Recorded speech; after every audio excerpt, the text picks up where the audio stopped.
I live 100% for the boys, with the boys, what we do for the club and all that stuff. I try everything to be as successful as possible.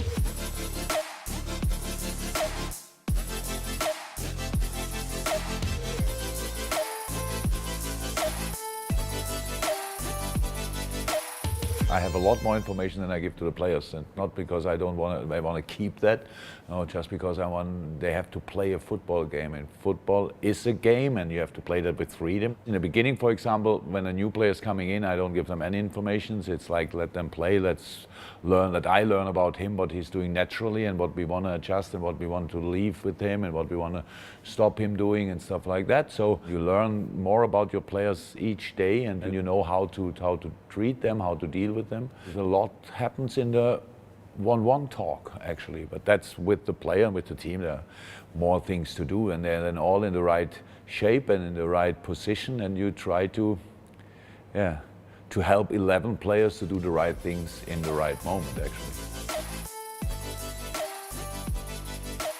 There are two reasons why I'm so energetic on the sideline. One is my character, obviously. I'm already much calmer than I used to be honest.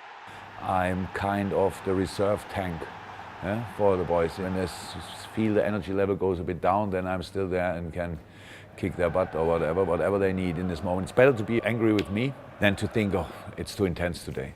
So you need always something like a response. So how I understand, I needed that as a player as well. So for the boys, I think they are meanwhile used to it. That's because I look always, if I give some credit or some compliments, they look exactly the same way. Then when I shout something not so positive on the pitch, that's my problem with the face. So, but meanwhile, they are used to it. It was an absolutely conscious decision to go to England, to another country, to learn new things, to improve a new language and all that stuff. So that's all only positive. We met a lot of good people here. No, I don't miss anything.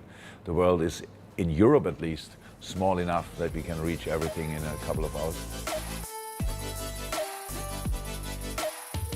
This club is so unbelievable big. It's incredible. It feels really good, and it gives us a lot of power. For me, absolutely no pressure. I sometimes try to imagine how it is in all the living rooms all over the world. Millions and millions of people, when we are playing, are completely concentrated on what we are doing. During the week, they follow us wherever we go.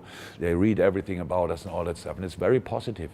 That's like the best thing you can do in your spare time, actually, if you love football, obviously. And so I like it a lot that we have such a positive moment, and the people have really a lot of good moments during the season, and hopefully it may continue like this. All what we do in life, how I understand, is about relationship.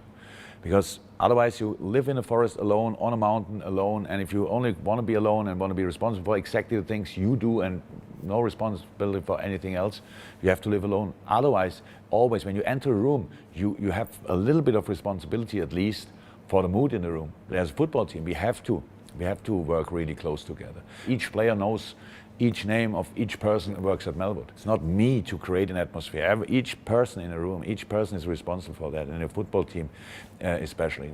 It worked out well. We all win for each other meanwhile. We do it for Carol and Caroline. We do it because we know how important it is to them, and that makes it just more valuable, more worthy. It feels different. If you have a bigger group to do it for, the better it feels for yourself. That's how it is. I try everything to be as successful as possible. I live 100% for the boys, with the boys, what we do for the club and all that stuff.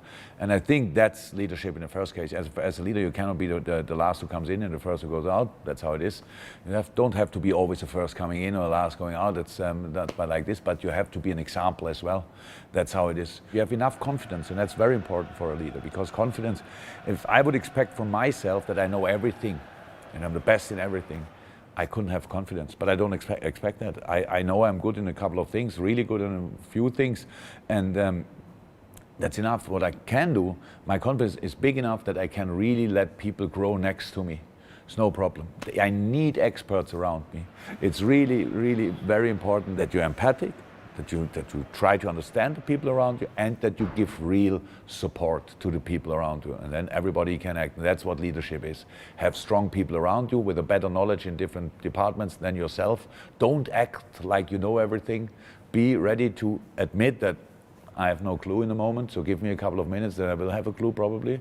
And that's exactly how I understand it. But it's not a real philosophy, it's just my way of life.